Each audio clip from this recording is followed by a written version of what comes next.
Um dia Deus chamou, Deus olhando para Nínive, uma capital monstruosa, né?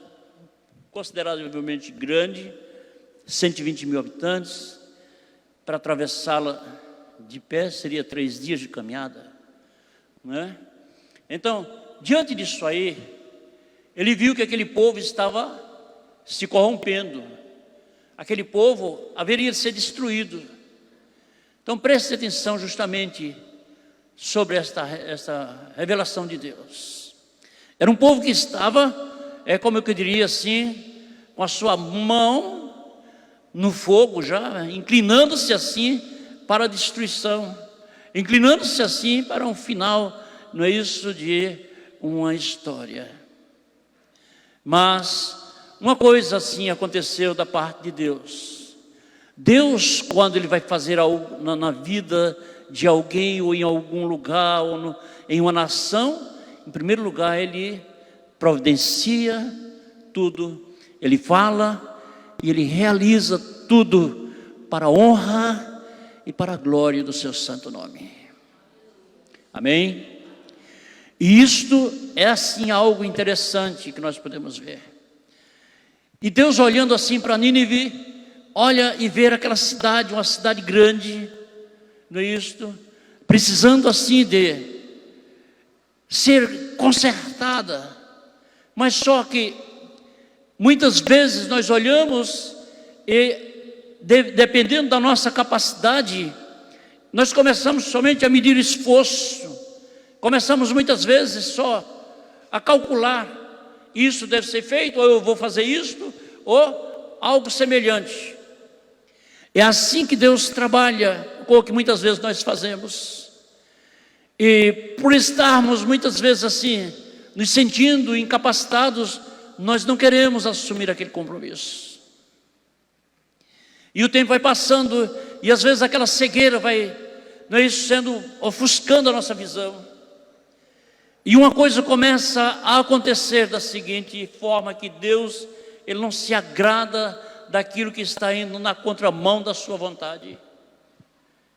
E um dia Ele chegou para Jonas. Jonas era um profeta dele, gerado por ele.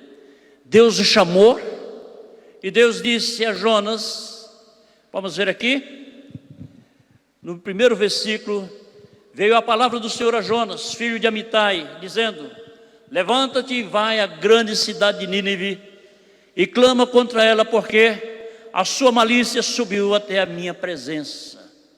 Então está aqui, que isso então, a malícia daquela cidade incomodava a Deus. Deus precisava de alguém que pudesse levar um despertamento. E Deus vai a Nínive, a Jonas, e fala com Jonas e diz: Jonas, olha, eu vou mandar você ir a Nínive para você falar àquele povo que eles devem se arrepender. Estou falando com as minhas palavras, que eles devem se arrepender. Só que uma coisa assim acontecia naquele exato momento. Jonas não deu a mínima importância para Deus.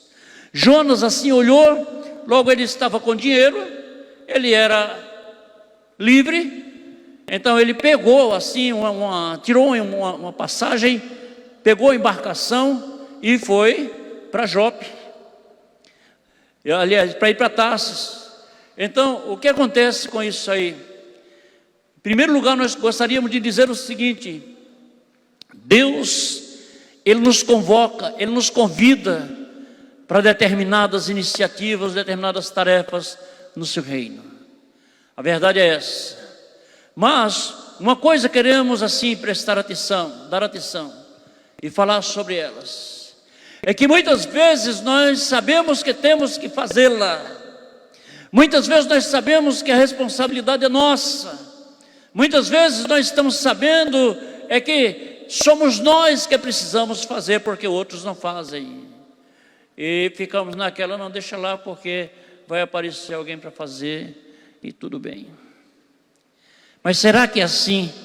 Será que está certo agir dessa forma? Veja aqui no versículo 3, Jonas levantou para fugir, não para cumprir com a vontade de Deus. Existem vários tipos de levante. Versículo 3 diz o seguinte: porém Jonas se levantou para fugir da presença do Senhor para Tarsis, e descendo a Jope, achou um navio que ia para Tarsis. Pagou, pois, a sua passagem e desceu para dentro dele, para ir com eles para Tarsis, para longe de onde? Da presença do Senhor. Entendeu? Ô Misael, por favor, bota esse ventilador para cá, já que ele está funcionando, faz esse favorzinho para mim. Então, para longe da presença do Senhor. Veja só que contramão essa. Queridos, vamos assim, dar uma paradazinha aqui agora. Vamos começar a pegar logo a empreitada por completo e vamos até o fim. Por exemplo, Deus mandou Jonas e a Nínive, mandou sim. Ele, como profeta de Deus, qual seria a iniciativa dele?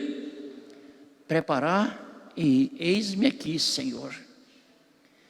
Nós precisamos entender uma coisa interessante. Observem bem.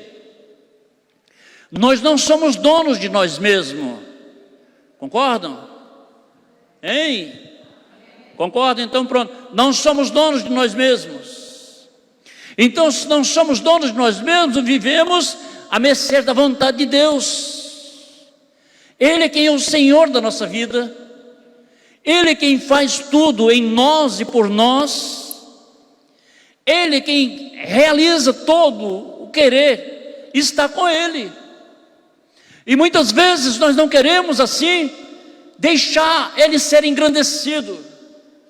Nosso maior problema como cristãos ou como seres humanos, este é um: de não dar a honra e a glória àquele que merece. Nós sempre estamos sendo sábios e entendidos aos nossos próprios olhos, e nunca queremos assim lançar mão daquilo que Ele tem para fazer através da nossa vida. Sempre Deus está errado para nós muitas vezes. Sempre Deus está dizendo alguma coisa, mas para a nossa compreensão, quer dizer, nossa compreensão não, para nós, da forma que queremos entender, Ele está errado. E eis aí justamente, não é isso, o ponto fracassado da nossa vida. Eis aí a porta aberta para o sacrifício, para a derrota e para a angústia. Por que isso então? Porque a pior coisa que existe na nossa vida é a gente desaprovar os planos de Deus, desaprovar a palavra de Deus. Deus disse a Jonas: Jonas, vem cá, olha, eu vou te mandar ir a Jope, e a Nínive. Jonas tinha dinheiro, nada impedia, tinha saúde, nada impedia, tinha embarcação, nada impedia. Disse: não vou.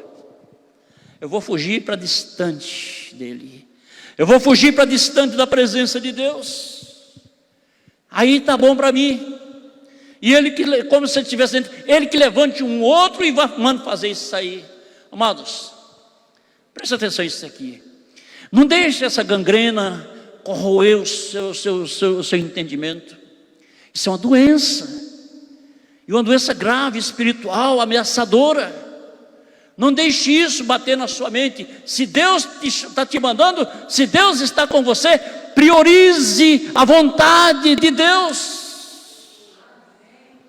Priorize. A prioridade é Deus. Não é eu o que eu quero, o que eu acho. Mas eu acho que é assim. Não tem nada de eu acho. Esse negócio do eu acho, isso não cabe nesse contexto da vontade de Deus. Priorize a sua vontade. Senhor, eu estou aqui. Você pode estar ali para ganhar rios de ouro para a sua vida, mas se Ele falar, você diz: pronto, eu vou cumprir a sua vontade. Amém? Por que isto? Porque a vontade do Senhor é boa, perfeita e agradável. Ou você acha que Deus vai lhe tirar entendeu? Do seu plano de vida excelente, da sua zona de conforto, ou dos seus projetos futuros, para lhe deixar na miséria, na derrota. Deus não é carrasco, nem é perverso. Deus é bom. Atributos morais de Deus: bondade, imutabilidade e eternidade. Isso aí é dele. Se ele é bom, então ele vai preparar o melhor para você. Se ele mandar ir para o lugar pior que existe, é porque ele tem a fazer o melhor na sua vida. Agora, se ele não mandar, não vá não. Se ele escolher o seu lugar, é ali o seu lugar. Então nós precisamos ser orientados por ele. Aí Jonas cai nessa loucura. Não é isso? Você diz, mas como é que um profeta usado por... Exatamente, aí é que está o perigo.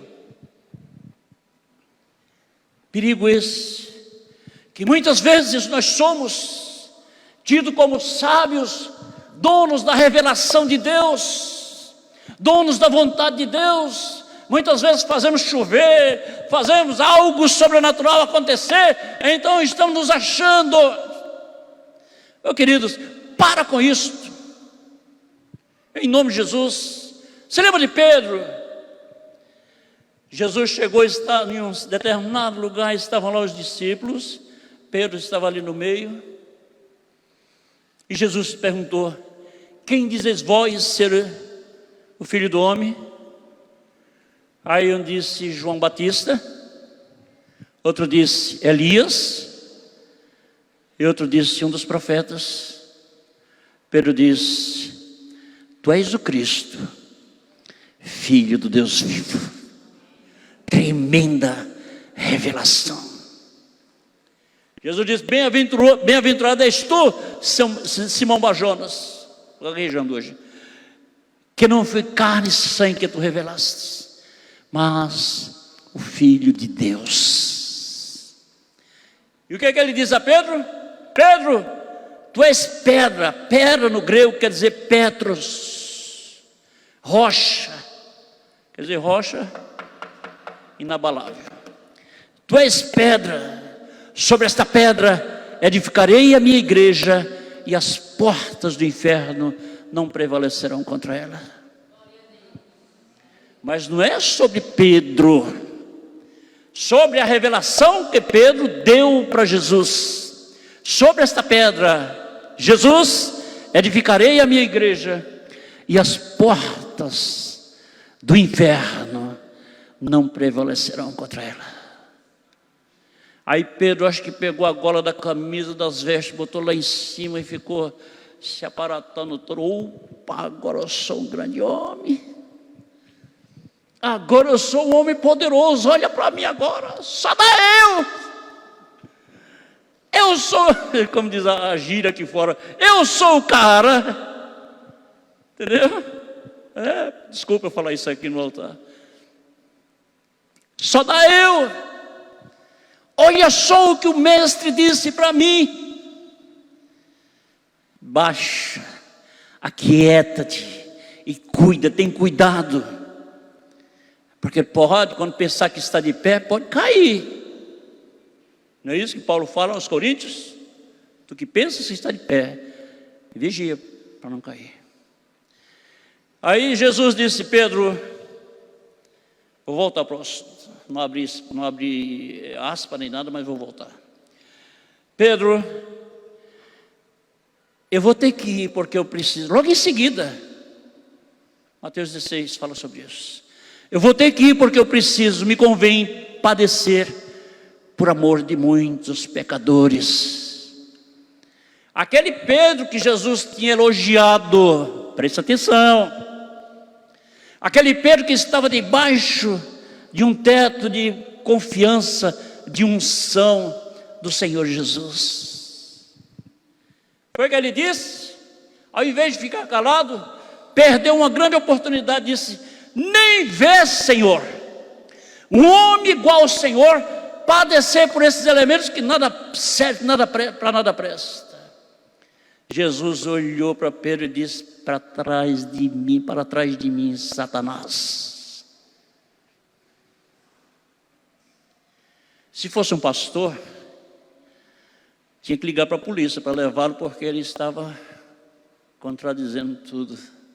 Como é que você elogia e de repente se condena? Para trás de mim, Satanás. Tu não cogita nas coisas de Deus, mas nas coisas do mundo, do próprio homem. Que isto? Jesus, na mesma hora, identificou, interpretou que Satanás, percebeu que Satanás estava usando a boca de Pedro. Pedro todo eufórico, todo, não é isso? Cheio da graça, devido ao elogio. Agora ele se dá como um profeta para profetizar para Jesus. Olha os erros que vão acontecendo sutilmente e a gente não tem cuidado e deixa eles cair na nossa vida para derrota e decepção. Para trás de mim, Satanás. Para quem ouviu o primeiro elogio, a primeira revelação do Senhor para Pedro, e passou a ouvir a segunda, desmorona. Por que então? Porque foi algo assim terrível. Quer dizer, para Pedro ouvir. Aqui está Jonas também, profeta de Deus, precisando assim. Um profeta, um servo de Deus, ele tem que estar à disposição do Senhor. Por mais que ele tenha as suas atividades, se Deus chamar, ele para. Paulo era assim? Era.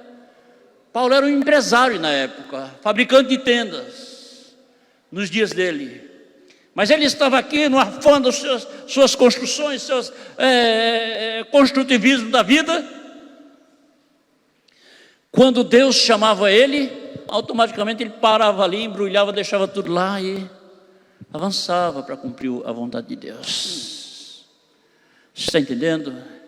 Quando Deus chamava, ele não questionava, ele ia. E sofreu. E passou por momentos difíceis. Mas voltando assim para Jonas. Começamos a ver aqui Jonas. Deus diz: Jonas, vem cá, eu vou te mandar a Nínive. Para tu ir lá em Nínive. Olhar justamente, aquele povo está corrompido e eu não me agrado nisso aí. E você vai anunciar que em breve eu estarei destruindo aquele povo. Agora você veja que era uma visão, era uma profecia, era uma evangelização urgente. Vamos ver isso aqui, no versículo 3. Porém Jonas se levantou e para fugir para a presença, da presença do Senhor, para Tarsis.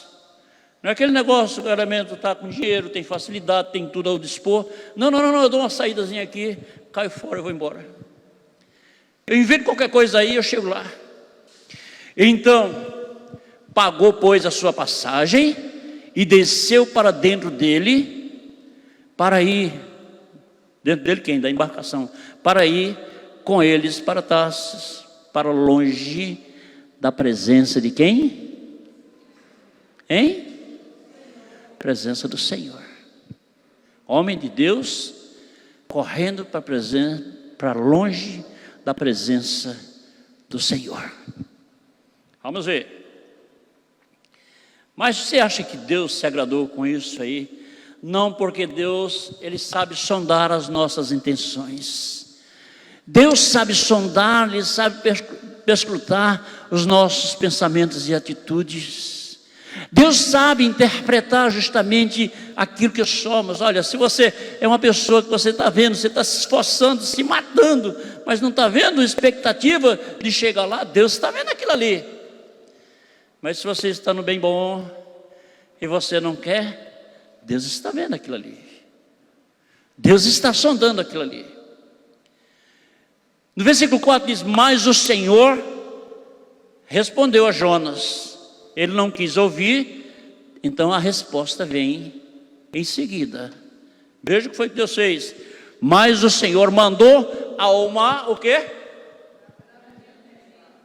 Mandou uma escuna ou a moto atlântica para Jonas, não é isso? Aquática para Jonas, dar uns rolé lá dentro, não é verdade? Hein? Não, mandou um iate para ele ficar curtindo lá dentro por alguns dias, para descansar a cabeça. Foi isso? Não, veja só. Mas o Senhor mandou ao mar um grande vento. E Deus pode fazer isso. Deus tem autoridade sobre o mar, sobre todas as águas da terra, sobre o sol, sobre o vento, sobre o fogo, sobre o homem, sobre o inferno, sobre tudo, porque tudo está abaixo dele. Ele é o Senhor de tudo. Ele tem autoridade sobre tudo. Ele domina sobre tudo.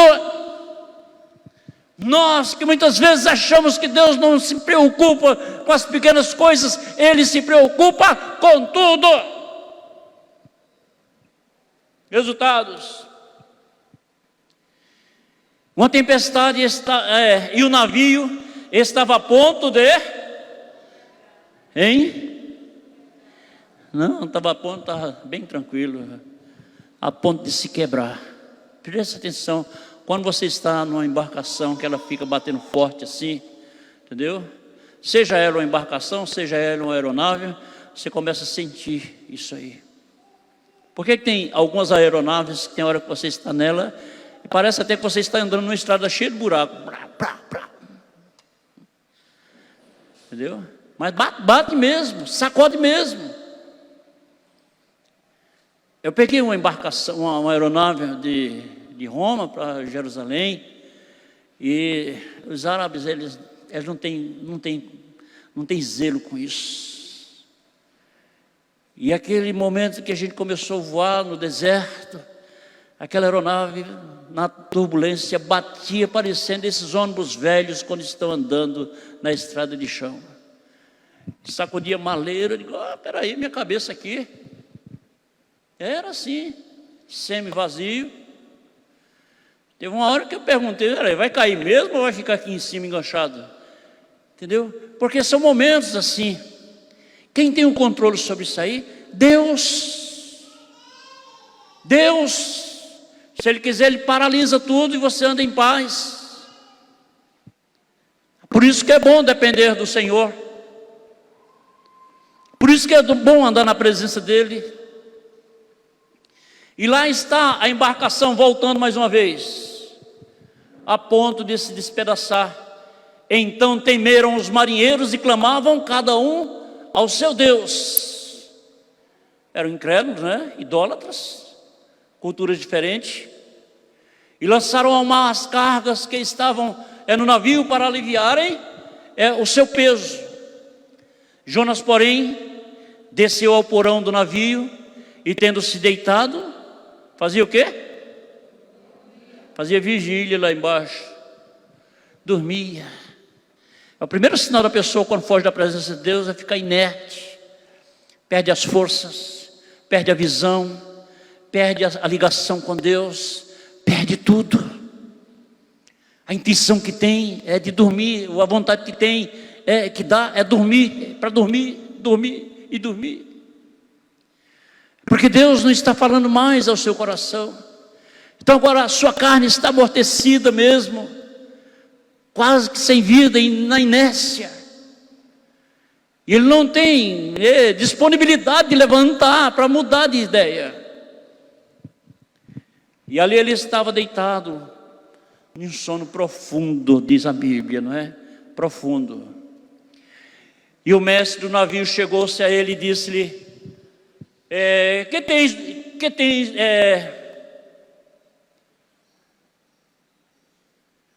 que tens? Levanta-te, clama ao teu Deus. Talvez assim Ele lembre de nós, para que não pereçamos. Quem sabe, levanta, clama a Ele, não fica parado.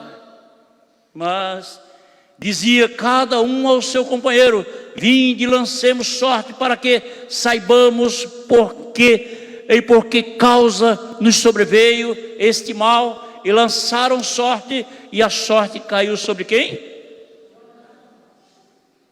que é que você tira aqui para você? O que é que você tira aqui como lição? É que aquele que foge da presença de Deus, ele nunca vai se esconder. Deu para entender agora? Aquele que se esconde, Aquele que está dizendo não para Deus, ele nunca vai se esconder. Nunca, nunca. Mais cedo ou mais tarde, ele será achado. Mas só que uma coisa acontece: enquanto ele é achado, muitas coisas começam a acontecer contra a própria vida dele. Vamos ver no versículo 10. E eles, versículo 8, lhe disseram: declara-nos, não é, tu mesmo agora, quem tu és? E por que tu estás aqui conosco? Eles perguntavam, né? De onde vens? Qual a tua terra? E de que povo tu és? Qual a tua ocupação? Eu estou lendo aqui por meio para pegar uma sequência. E ele lhe disse: eu sou hebreu, temo ao Senhor. Aí agora deixa uma palavra assim, um questionamento para nós. O elemento diz que teme ao Senhor e está fugindo da presença do Senhor. E aí como é que fica? Porque se você teme, aqueles que temem a Deus são prisioneiros. Se eu temo a Cristo, eu sou prisioneiro. Eu posso até fazer algo que não condiz com a vontade dEle, depois eu volto e conserto, mas eu sou prisioneiro.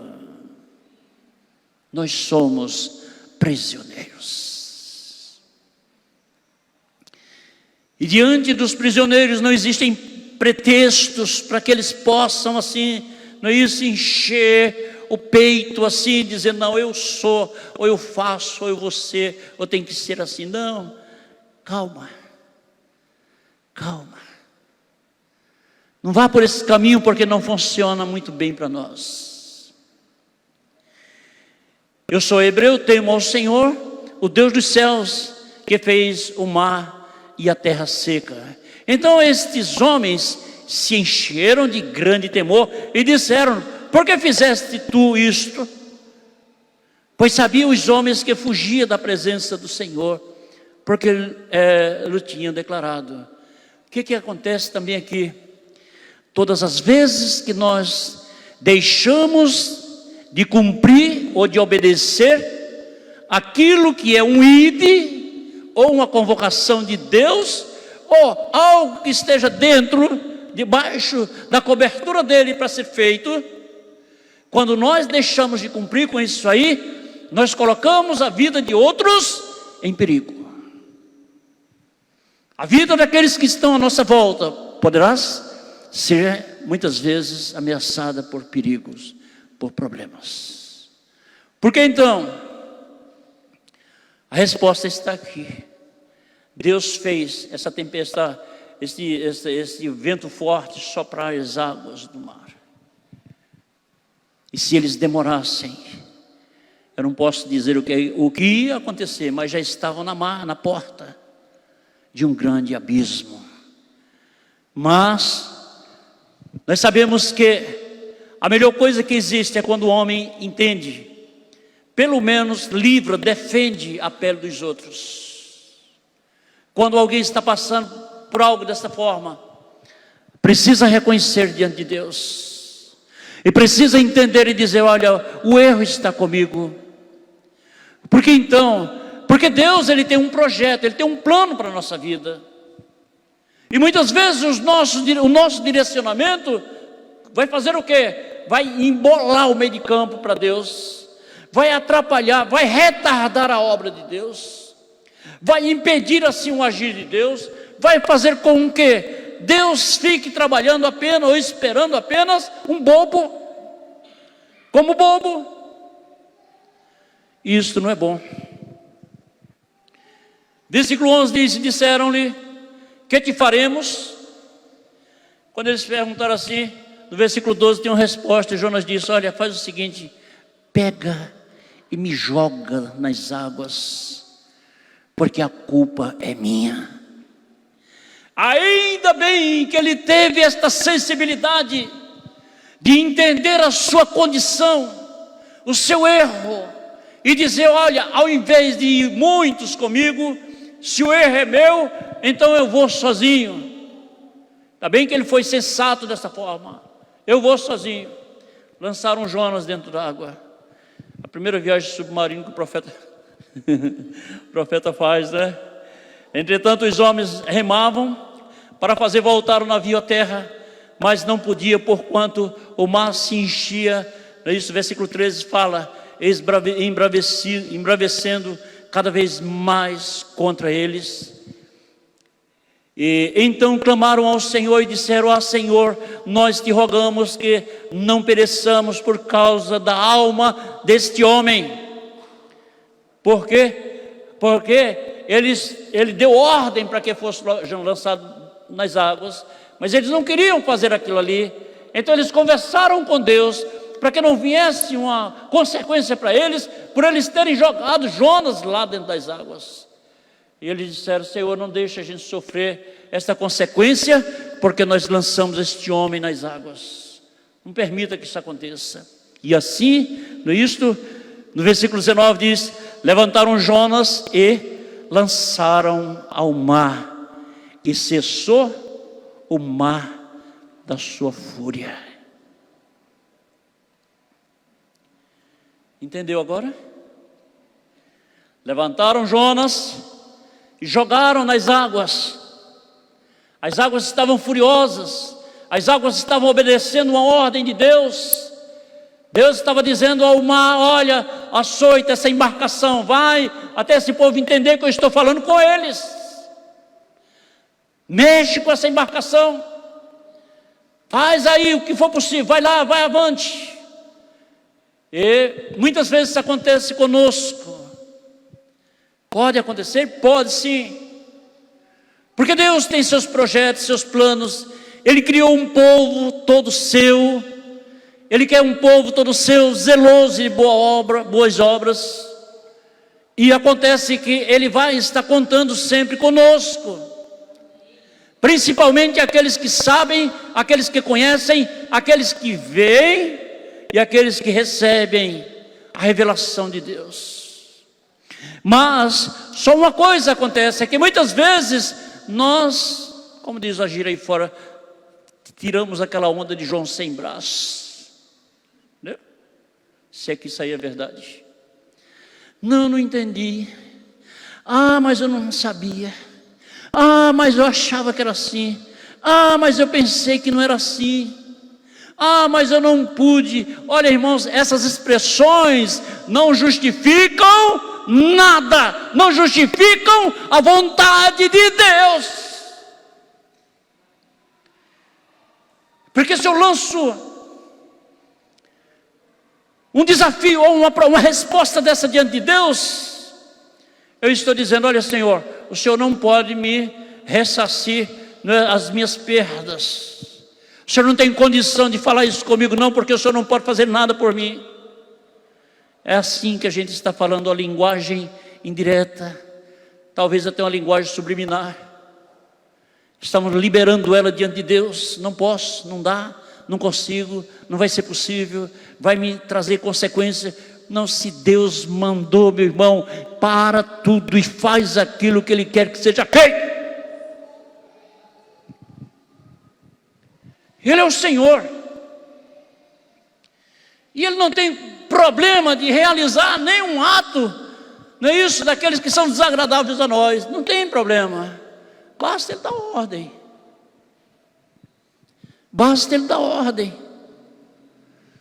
Quantas vezes nós estamos nos achando que estamos bem seguros da vida e começamos a pensar em outras coisas que às vezes para nós vai ser, não é isso, a bola do século. Para com isso aí.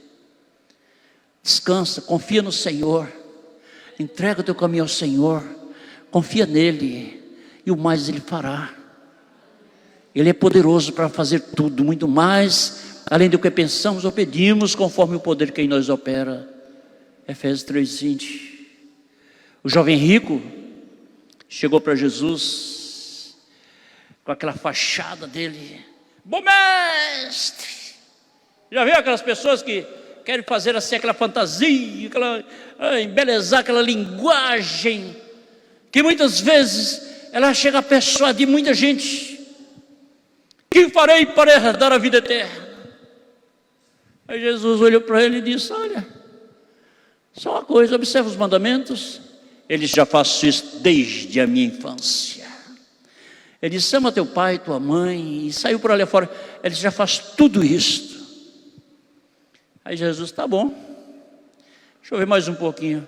Pegue a riqueza que você tem, venda ela, os bens que você tem, dê aos pobres. Depois você vem, segue-me, e eu vou te dar um tesouro nos céus.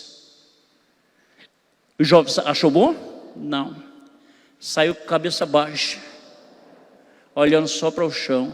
Diz que porco não olha para o céu não é? Só olha para o chão. Então ele saiu igual porco. Então é isso aí que acontece. Mas no versículo 16 diz: temeram, pois, esses homens ao Senhor com grande temor, e ofereceram sacrifício ao Senhor e fizeram votos. Preparou, pois, o Senhor um grande peixe, que começa, para que tragasse a Jonas, e esteve Jonas 3 dias e 3 noites nas entranhas do peixe. E essas entranhas do peixe consideradas e chamadas de abismo. Em algumas traduções chama de inferno. Não foi coisa pouca, não foram coisas agradáveis que Jonas passou, não foram coisas assim de mimimi, de bajulação, não foram coisas pesadas. Jonas precisava entender a linguagem de Deus para a sua vida. Jonas estava confiante em si, Jonas estava confiante que ele era um profeta de Deus, e que era ele, e acabou, e pronto. Tinha o que quisesse, fazia o que queria. Então ele estava confiante nisso aí. Mas diante de Deus, tudo se torna como nada, quando nós andamos na contramão da sua vontade. Você pode ser o que você for, quando você colocar-se diante de Deus, reprovando Deus, dizendo não para Deus, tudo que você é, cai por terra. Tudo se torna muitas vezes até em angústia para a sua vida. Entendeu? É assim é desse jeito que funciona. Capítulo 2 diz o seguinte: e orou Jonas ao Senhor, seu Deus, das entranhas do peixe. Disse: na minha angústia clamei ao Senhor, e Ele me respondeu, do ventre do inferno. Olha aqui, não foi fácil a sua descida, a sua ida até ali. Não foram coisas fáceis. Foi difícil para ele. E ele passou realmente uma situação para nunca mais ele dizer outra em relação a Deus. De Deus dizer: Jonas, faça, e ele dizer não. Hoje nós vemos o povo, o cristianismo da atualidade, do modernismo, escolhendo o que quer fazer, o que pode fazer, entendeu? Repudiando aquilo que Deus tem para fazer, jogando para o alto: não posso, manda outro. E é assim que está acontecendo. Não estou aqui para ameaçar ninguém. Agora, não posso deixar de falar a verdade acerca dessas coisas. Quando Deus sempre me manda fazer algo na vida, eu digo: Senhor, eu estou aqui, eu sou assim, eu sou assado, sou dessa forma. Agora, o Senhor pode mudar a minha vida, o Senhor pode me fortalecer, o Senhor pode estar comigo, o Senhor pode ir comigo. Se o Senhor pode, estou aqui. Eu não vou obedecer a voz de ninguém, vou obedecer a sua voz. É assim que eu quero. Então, sendo dessa forma, claro que Ele vai estar comigo. Se Ele estiver comigo, então fico tranquilo, porque eu sei que nada vai dar errado. E Ele vai estar comigo em todo o tempo. Porque Deus pode transformar o homem no abrir e fechar de olho. Deus pode transformar, dar capacidade a você no abrir, fechar e piscar de olho. Deus pode fazer tudo. O que foi que Ele fez com Caleb? Caleb tinha 45 anos, recebeu uma promessa de Deus. 45, foi isso mesmo? Ou 40? 45. Recebeu a promessa, ficou lá esperando, esperou, nada. Com 85 anos, Caleb recebe a promessa. Entendeu? 85, para que serve mais? Serve sim. Veja o que Caleb disse, eu não vou voltar à Bíblia não. Caleb chegou ao ponto de dizer o seguinte: hoje eu me sinto da forma igual ao tempo que Deus me prometeu, igual aqueles dias que Deus liberou esta promessa sobre a minha vida. Amém? E quando ele tinha 40, estava com 85, ele disse: eu estou daquela forma, não alterou nada, e agora eu vou usufruir o que Deus me deu. Dizendo o quê? Que nós precisamos descansar nele, obedecer a ele. Ele é o Senhor, ele é o dono da nossa vida, ele é quem tem a prioridade, a primazia é dele. Amém? Voltando,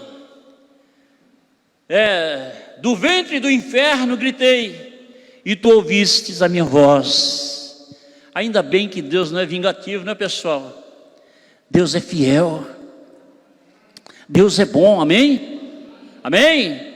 O homem pinta e borda e Deus vai por trás, depois ele chega lá e estende a sua mão sobre o homem. Do ventre do inferno eu gritei. No versículo 3 diz o seguinte: porque tu me lançaste no profundo, no coração dos mares, e a corrente das águas me cercou. Todas as tuas ondas e as tuas vagas têm passado por cima de mim. Esse versículo 3 do capítulo 2 é forte, viu? Tudo isso aconteceu sobre a minha vida. Foram coisas difíceis para mim.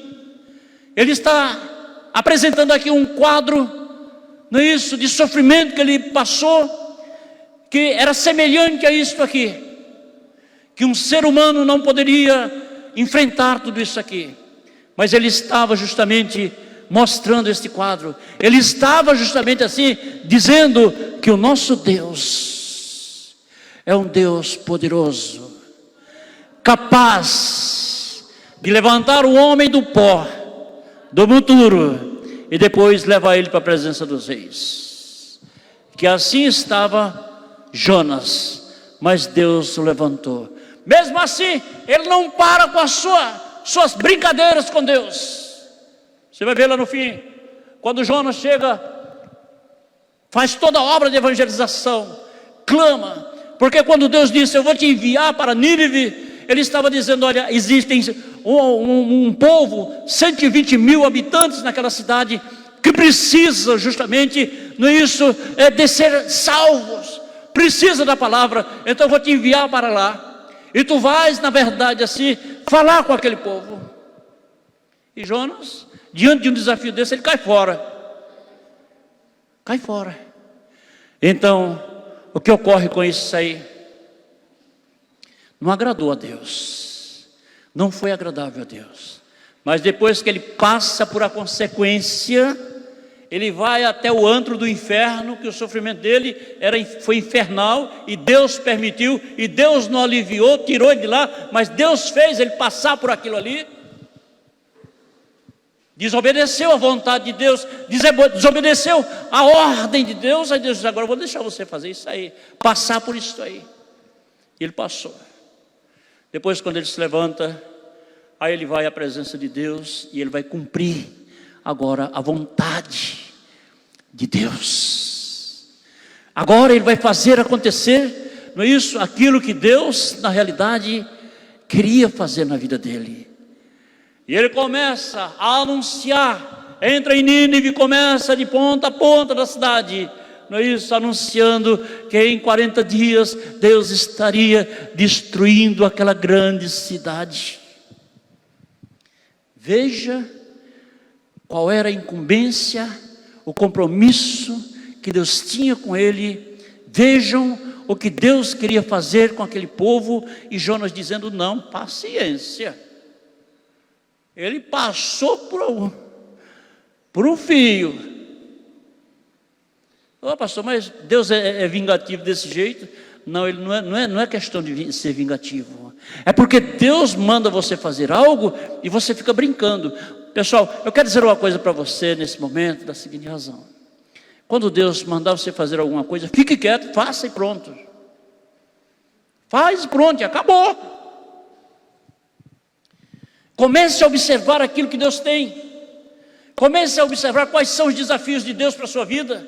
Comece a observar o que Deus tem para fazer. Porque muitas vezes o nosso silêncio, não é isso? E a nossa zona de conforto faz com que, naquele momento em que nós estamos muitas vezes perambulando, não é isso? Vivendo de qualquer forma, outros estão perecendo, sofrendo, precisando, quem sabe, até de você. Mas você está lá. Não.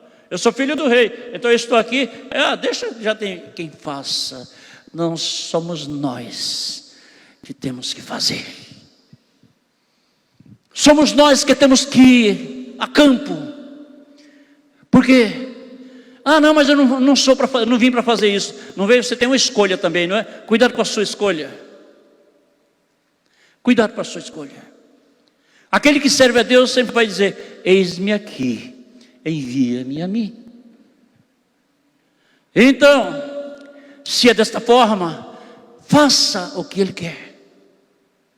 E deixe as suas atividades de lado, porque Ele vai honrar você. Ele vai se agradar de você. E quem sabe aquilo ali pode multiplicar por 2, por 3, por 5, por 10, por 100. Nós que somos mesquinhos muitas vezes, e olhamos só aquilo que está diante do nosso nariz, não conseguimos ver assim como Deus vê. Foi a causa de Jonas. No versículo 4 diz: e eu disse, lançado estou de diante dos teus olhos, todavia tornarei a ver o teu santo templo. As águas me cercaram até a alma, o abismo me rodeou, e as águas se enrolaram na minha cabeça. Eu desci até aos fundamentos dos montes. Por que isso? Você sabe que existem áreas, partes no mar, no alto mar, que elas são profundas. 11 mil, 12 mil, 20 mil metros de profundidades, né? Jonas estava falando sobre isso. Jonas estava realmente assim, tratando sobre isso aí. Eu desci até aos fundamentos dos montes, a terra me cercou para sempre com os seus ferrolhos, mas tu fizeste subir a minha vida da perdição, ó Senhor meu Deus. Tu fizeste subir a minha vida da perdição. Amém? Agora ele não podia estar livre disso aqui? Podia. Na hora que Deus disse: Jonas, levanta, eu vou te mandar aí a tal lugar. Pronto, Senhor, está aqui. Mas não tem esse negócio dele: não, eu estou ocupado. Não, eu estou aqui. Ele levantou, mas para se distanciar de Deus. Esta foi a iniciativa dele. Se distanciar de Deus. Burro. Verdade? Burro. Então, que isto? É como se ele estivesse dizendo: Deus está me mandando, mas eu conheço mais que ele, eu sei mais que ele está falando comigo, eu me conheço, então eu não vou.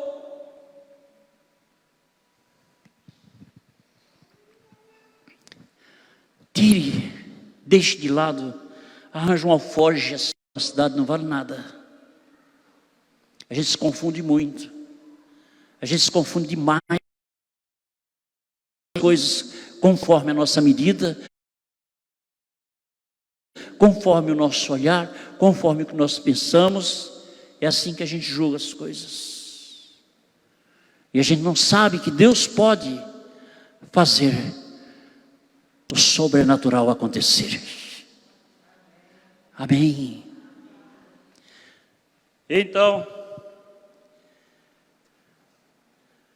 quando desfalecia em mim a minha alma, versículo 7, 2:7, lembrei-me do Senhor e entrou a ti a minha oração, no teu santo templo. 8, os que observam as falsas vaidades, deixam a sua misericórdia, não é isso? Falsas verdades, não é isso? Então começa a pensar dessa forma: eu sou assim, eu faço assim, não é isso? É comigo é assim, então eu já sei de tudo. Você não sabe de nada, nem eu sei de nada. Nós não sabemos de nada, só Deus é quem sabe de tudo. Tudo aquilo que a gente coloca diante dos nossos olhos, achando que nós somos o bambambam da história, aquilo ali não vale nada. Não vale. Não vai a lugar nenhum. Não tem consistência nenhuma para nós. Porque daqui a pouco surge algo mais poderoso, mais forte. E a vida é assim, cheia de competição. E se você for correr atrás das competições, você endoida. Mas eu digo o seguinte, que Deus nos dá um método correto: obedecer a Ele. Obedecer ao Senhor é a melhor coisa que nós temos na vida. Amém? A melhor coisa que nós fazemos é essa: obedecer a Ele. Aí Jonas chega ao ponto de dizer: olha, eu vou oferecer sacrifício ao Senhor, é isso que eu vou fazer. E ele faz votos, e ele diz: eu vou pagar os meus votos ao Senhor. Nesse capítulo, no versículo 9, ele falou, pois, o Senhor ao peixe, e este vomitou a Jonas na terra seca. Quando ele fez o seu voto: Senhor, me joga fora desse abismo, eu não suporto, é triste viver aqui. Aí Deus disse ao peixe: veja que Deus tem domínio sobre todas as coisas, viu, pessoal? Sobre tudo, viu? Sobre tudo. Até uma serpente que for passando na sua casa, Deus tem domínio sobre ela. Ou você não crê nisso aí? Deus só manda em algumas coisas, em outras não. Tudo está sujeito à vontade de Deus. E Deus pode usar esses animais assim para afrontar e para atacar as pessoas, para mostrar a eles uma consequência. Não vou falar sobre esse assunto, nem essa referência agora não, senão vai tomar o tempo. No capítulo 3, e veio a palavra do Senhor segunda vez a Jonas, dizendo: levanta-te e vai à grande cidade de Nínive e prega contra ela a mensagem que eu te digo. Amém? A mensagem que eu te digo. Levantou-se Jonas e foi a Nínive, segundo a palavra do Senhor. Ora, Nínive era uma cidade muito grande, de 3 dias de caminho. E começou Jonas a entrar pela cidade, caminho de 3 dias, e pregava, dizendo: ainda 40 dias, e Nínive será subvertida. Imagina. Veja o que aguarda um povo buscando livramento. E Jonas não estava nem aí para aquele povo. Era um povo que estava ameaçado a se destruir. Mas Jonas não estava dando bola para eles. Jonas queria fazer a sua vontade. Quantas pessoas nós temos visto hoje, na verdade, que eles estão vivendo assim a sua vontade.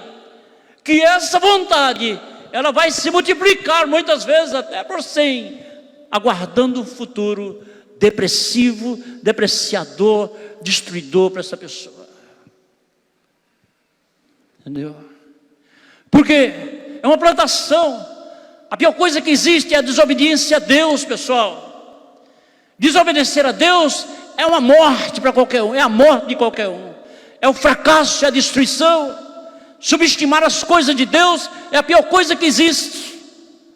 Quantas pessoas estão embaraçadas por aí afora, mesmo cristãos, igrejas, porque tomaram o seu caminho e acharam que aquele caminho ali seria o ideal, é o propício para o nosso dia. Espera lá na frente, espera os dias vindouros. Como será aquilo ali? Então, isso não é agradável para nós, isso não é bom para nós, isso não deve ser, não é isso o lema da nossa vida. Precisamos estar atentos a isso aí. E no versículo 5 diz: e os homens de Nínive creram em Deus. Quer dizer, vamos ver, Jonas anunciava, enquanto eles estavam pregando, o povo começou a olhar. Deus já tinha preparado o povo para se arrepender, mas Jonas tinha se preparado para correr. Veja que contramão miserável. Enquanto o povo estava lá, Deus sabia que ia destruir aquele povo se eles não se arrependessem.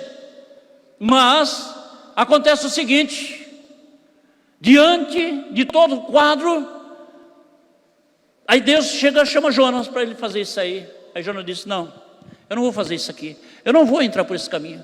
E o que acontece? O povo estava lá, sedento, precisando de salvação, precisando de arrependimento, precisando de tudo. E Jonas buscando a sua própria vontade. Estou falando muito sobre ele. Em mensagem não se deve repetir muito, mas eu estou repetindo para você entender. Entendeu? Estou repetindo para você entender. Estou quebrando o protocolo da homilética. Então, o que é isto então? O que é isto? Coração endurecido. Deus não opera. O que é isto? Cabeça voltada mais para si, voltada mais para o seu bem. A essência de Deus, amém? Essa deve perdurar, porque na hora do aperto nós vamos bater lá, na hora da morte, na ânsia da morte, nós vamos bater lá, na hora da necessidade, da fome, da miséria, do Senhor Jesus, Yeshua HaMashiach.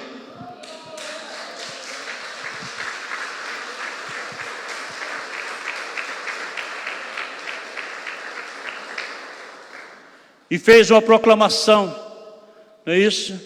Fez uma proclamação que se divulgou em Nínive pelo decreto do rei, dos seus grandes, dizendo: nem homem, nem animais, porque os homens começaram a crer que aquilo ali era de Deus e que Deus estava fazendo algo, e eles queriam assim se converter, eles queriam se achegar ao Senhor, eles queriam assim andar na presença, eles queriam fugir da morte, da destruição. É isso que eles queriam. Aí o que foi que eles fizeram?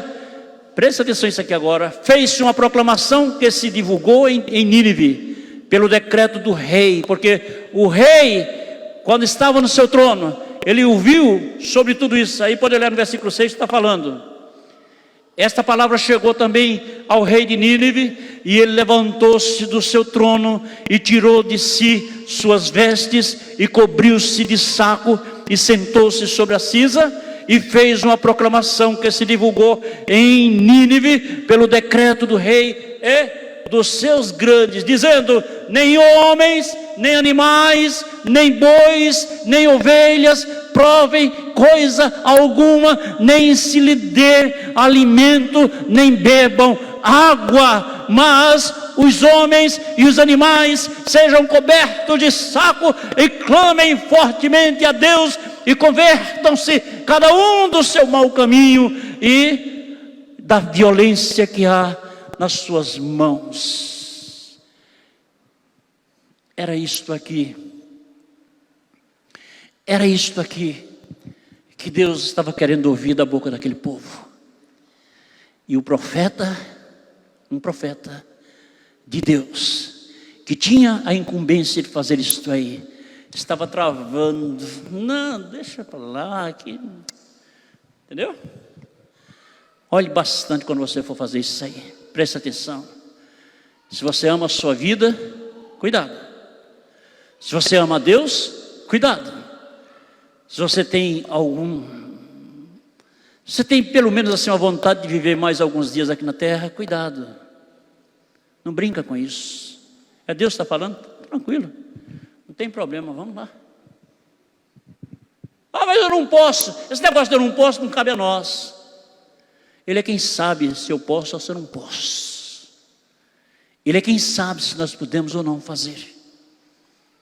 Isso a gente pode fazer? Lança a mão. Agora, quer poupar-se a si próprio? Quer ser realmente o chefe, o mestre da história, que sabe mais que Deus? Arrume seus arranjos, seus arrumadinhos e ande com eles. Agora faça uma distinção. Hoje eu estou me metendo no meio de arrumação, entendeu? E não sei, nos dias futuros, eu quero marcar esse dia de hoje. Como foi que eu fiz isso aqui? Eu quero ver a resposta lá na frente. Que às vezes a gente faz e a gente camufla, e lá na frente é a vítima. Não existe isso. Deus não se zomba, de Deus não se escarnece. Tudo que o homem plantar, colhe. Então, mas no versículo 8, os homens e os animais sejam cobertos de saco e clamem fortemente. E convertam-se cada um do seu mau caminho e da violência que há de vir, que há nas suas mãos.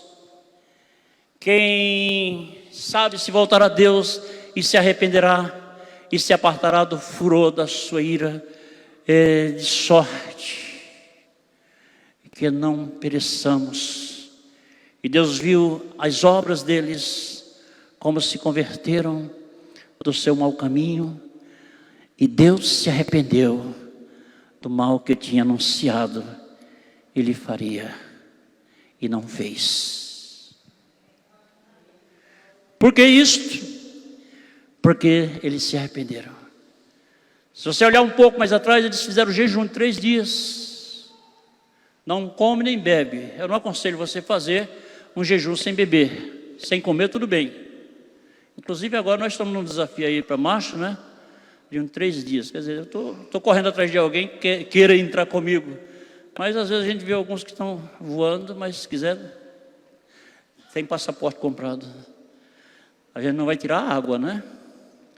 A água, aquele suco que é bom para a imunidade, a gente não vai tirar. Suco de couve, limão, essas coisas, a gente não tira. Porque para todos os efeitos ajuda, não é? Agora a comida, sim, 3 dias. Isso é interessante para nós. Alguém quer? Então tem um espaço bem grande para todo mundo.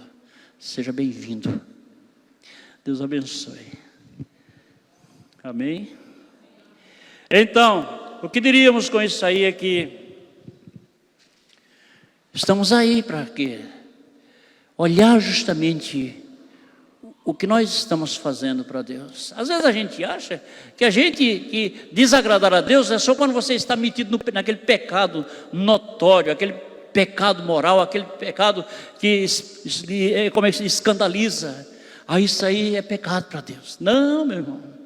Não. Existem coisas sutis aí, que muitas vezes nós estamos praticando elas, que elas são veneno diante de Deus.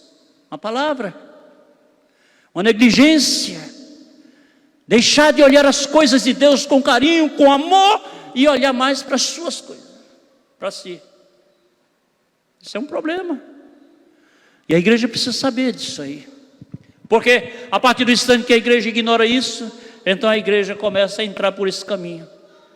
E se a gente chegar e disser, olha, você está assim por causa disso, a igreja não vai entender. Então está aí a palavra bíblica, não é isso? Por isso que eu faço mais questão de pregar lendo a Bíblia, porque eu tiro um certo peso do meu ombro e deixo aí no ar, entendeu? Porque se eu posso pregar sem usar a Bíblia, posso sim, memorizado, mas eu prefiro estar lendo ali, olha, está passando assim, assim, assim, assim, pronto, é com você, entendeu? Se alguém tem peito para enfrentar a palavra, então é com você. Você é forte a tal ponto, é com você, entendeu? Mas aqui está a palavra de Deus. Eu quero dizer à igreja, neste momento, agrade-se do Senhor e Ele concederá o que deseja o seu coração. Agrada-te do Senhor e Ele concederá o que deseja o teu coração. Quando Deus lhe mandar fazer algo, amados, nunca diga não. Quando Deus tocar no seu coração, ou mover algo para você realizar, nunca diga não. Faça cumprir os desígnios de Deus na terra dos viventes. E você será guardado, protegido e acolhido pelo Senhor. Tenha certeza disso. Isso é uma coisa assim muito interessante para nós. Tome posse. Viva isso aí.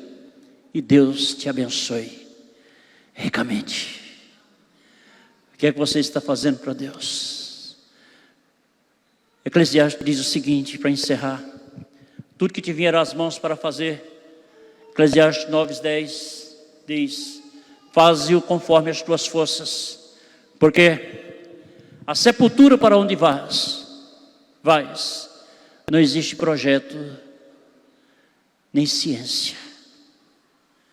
Faça conforme as suas forças. Faça o melhor. Deixe ele ser engrandecido. Deixe ele ser exaltado. Ainda que você tenha um grande desafio diante da sua vida, mas se Deus lhe chamar, não resista. Isso pode ser uma tentação para você. Ainda que você esteja dizendo: olha, eu não posso perder isso aqui. Aprenda a andar na direção de Deus, aprenda a agradecer a Deus, aprenda assim, não é isso, a dispensar tudo para Deus, deixar tudo no controle dEle.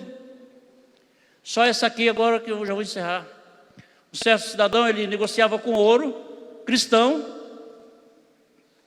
e ele haveria de viajar de ônibus da cidade que estava para outra. E ele fez o seguinte: chegando na rodoviária, ele viu que o ônibus dele estava saindo. Aí ele foi ao banheiro e começou a murmurar. Entendeu? Aliás, começou a murmurar. Aí o Espírito de Deus disse a ele: dê graças, agradeça a Deus. Ele disse que agradecer coisa nenhuma, eu já tenho um prejuízo agora, como é que eu vou ver minha vida? Quer dizer, tudo aquilo ali era melhor do que ele agradecer a Deus. Aí ele tirou uma outra passagem, foi ao banheiro, quando chegou lá, resistiu, mas Deus começou falando. Aí pegou o próximo ônibus, e o próximo ônibus que ele pegou, a cadeira que ele ia no primeiro ônibus, era aquelas cadeiras antigamente chamadas cadeira A, não é? A cadeira da frente, poltrona da frente. E ele tirou a próxima passagem, por aqui para eles pegou a mesma cadeira. Andando assim uns 15 quilômetros, ele viu aquele povão no meio da pista, não é? Muita gente. E ele olhou assim e disse: o que é aquilo ali? Aí ele viu o fundo de um ônibus e viu uma carreta mais na frente. E quando ele vai se aproximando, ele começa a ver assim algumas poltronas arrancadas e jogadas assim fora, e também corpos jogados fora. Aí quando ele olhou, a cadeira que ele ia sentar foi a primeira cadeira a ser arrancada e jogada fora do ônibus, e as pessoas morreram. Aí ele desmoronou ali dentro daquele ônibus que ele ia, disse: meu Deus, isso era para mim, eu ia morrer e eu não sabia. Pois é, então é assim que acontecem as coisas, é que nós queremos ser muitas vezes acelerados, avançados demais, e nós não podemos perder nem um minuto para Deus, não podemos perder nenhuma chance, nenhuma oportunidade para Deus, tudo tem que ser nós, entendeu? Tem que ser o que eu quero agora, o tempo é esse. Cuidado com isso. Cuidado, deixa Deus ser o Senhor da sua vida, deixa Ele dar as diretrizes da sua vida, obedeça a Ele em todo o tempo. Ele é o Senhor, Ele conhece tudo aqui embaixo, conhece você, conhece a igreja, conhece o que tem para ser feito pela igreja, conhece toda a sua estrutura, conhece tudo, não brinque. Entenda que você tem uma supervisão celestial na sua vida. Entendam isso aí. Deixa Ele ser o Senhor da sua vida. Deixa Ele governar tudo na sua vida. Aí vamos deixar dessa situação da gente ficar sempre puxando para nós. puxa um pouco, foge daqui, foge dali, foge daquela e sai se escorregando. Não dá mais tempo de conversar sobre isso. Vamos assim nos colocar de pé, os levitas podem subir e vamos assim orar ao Senhor. Mas eu quero dizer uma coisa a você interessante: não permita que tais coisas venham justamente assim trazer essas consequências.